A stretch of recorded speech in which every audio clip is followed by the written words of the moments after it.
Je termine ma lecture en janvier 2025 de La recherche du temps perdu de Marcel Proust. Et donc là, je suis sur le chapitre Le côté de Guermantes.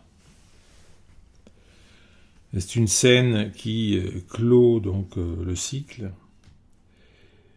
Et il s'agit d'une conversation au sujet d'un éventuel voyage en Italie auquel participeraient le duc et la duchesse de Guermantes, Svan, leur ami, le narrateur qui est présent. Eh bien, en un mot, la raison qui vous empêchera de venir en Italie, questionna la duchesse en se levant pour prendre congé. Mais ma chère amie, c'est que je serais mort depuis plusieurs mois. D'après les médecins que j'ai consultés à la fin de l'année, le mal que j'ai, et qui peut du reste m'emporter tout de suite, ne me laissera pas, en tous les cas, plus de 3 ou 4 mois à vivre. Et encore c'est un grand maximum, répondit Svan en souriant, tandis que le valet de pied ouvrait la porte vitrée du vestibule pour laisser passer la duchesse. « Qu'est-ce que vous me dites là » s'écria la duchesse en s'arrêtant une seconde dans sa marche vers la voiture et en levant ses beaux yeux bleus et mélancoliques, mais pleins d'incertitude.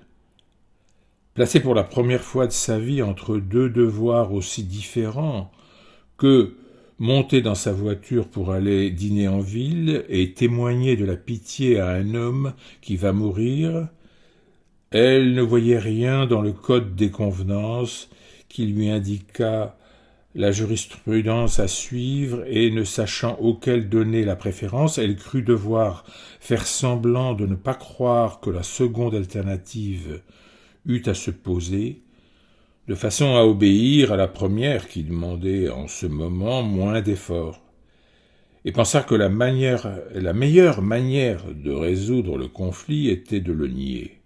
« Vous voulez plaisanter, dit-elle à Svan. « Ce serait une plaisanterie d'un goût charmant, répondit ironiquement Svan. Je ne sais pas pourquoi je vous dis cela, je ne vous avais pas parlé de ma maladie jusqu'ici, mais comme vous me l'avez demandé, que maintenant je peux mourir d'un jour à l'autre. Mais surtout, je ne veux pas que vous vous retardiez, vous dîner en ville, ajouta-t-il, parce qu'il savait que pour les autres, leurs propres obligations mondaines priment la mort d'un ami et qu'il se mettait à leur place grâce à sa politesse. Mais celle de la duchesse lui permettait aussi d'apercevoir confusément que le dîner où elle allait devait moins compter pour Svan que sa propre mort.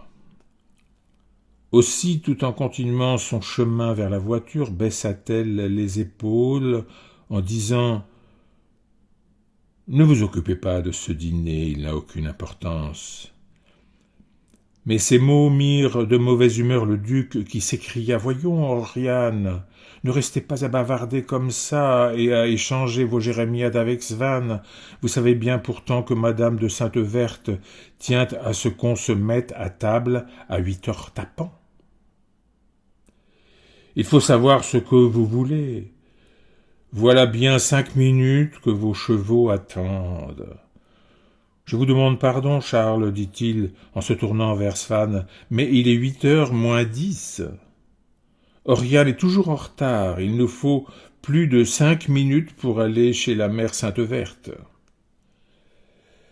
Madame de Guermantes s'avança décidément vers la voiture et redit un dernier adieu à Svan. Vous savez, nous reparlerons de tout cela. Je ne crois pas un mot de ce que vous me dites. Il faut en parler ensemble. On vous aura bêtement effrayé. Venez déjeuner le jour où vous voudrez. Pour madame de Guermantes, tout se résolvait toujours en déjeuner. Vous me direz votre jour et votre heure. et relevant sa jupe rouge, elle posa son pied sur le marchepied. Elle allait entrer en voiture quand, voyant ce pied, le duc s'écria d'une voix terrible. « Oriane, qu'est-ce que vous alliez faire, malheureuse? Vous avez gardé vos souliers noirs, avec une toilette rouge. Remontez vous mettre vos souliers rouges. Ou bien, dit-il au valet de pied, dites tout de suite à la femme de chambre de madame la duchesse de descendre des souliers rouges. » « Mais, mon ami, répondit doucement la duchesse, gênée de voir que Svan, qui sortait avec moi, mais avait voulu laisser passer la voiture devant nous, avait entendu, puisque nous sommes en retard. Mais non, nous avons tout le temps, il n'est que -10.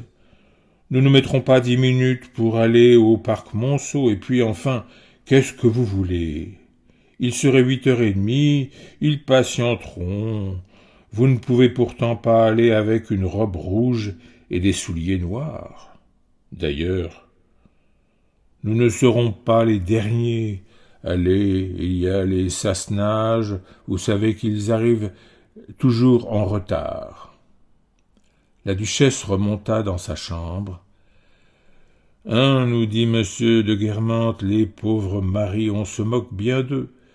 Mais ils ont du bon tout de même. Sans moi, Oriane allait dîner en souliers noirs. »« Ce n'est pas laid, dit Svan. Et j'avais remarqué les souliers noirs qui ne m'avaient nullement choqué. »« Je ne vous dis pas, répondit le duc, mais c'est plus élégant qu'ils soient de la même couleur que la robe.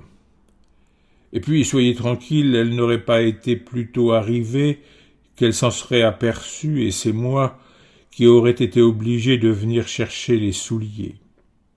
J'aurais dîné à 9h. « Adieu, mes petits enfants, dit-il, en nous repoussant doucement. Allez-vous-en avant qu'Oriane ne descende. Ce n'est pas que je n'aime pas vous voir tous les deux, au contraire, c'est qu'elle aime trop vous voir. Si elle vous trouve encore là, elle va se remettre à parler, elle est déjà très fatiguée. Elle arrivera au dîner morte. Et puis, je vous avouerai franchement que moi je meurs de faim. J'ai très mal déjeuné ce matin en descendant du train. Il y avait bien une sacrée sauce béarnaise, mais malgré cela, je ne serais pas fâché du tout, mais pas du tout, de me mettre à table. 8h moins 5. Ah, les femmes. Elle va nous faire mal à l'estomac à tous les deux. Elle est bien moins solide qu'on ne croit. Le duc n'était nullement gêné de parler des malaises de sa femme et des siens à un mourant, car les premiers, l'intéressant davantage, lui apparaissaient plus importants. Aussi fût-ce seulement par bonne éducation et gaillardise qu'après nous avoir éconduits gentiment, il cria à la cantonade et d'une voix de stentor, de la porte à Svan qui était déjà dans la cour. « Et puis, ne vous laissez pas frapper par ces bêtises des médecins, que diable, ce sont des ânes. Vous vous portez comme le Pont-Neuf. Vous nous enterrerez tous. »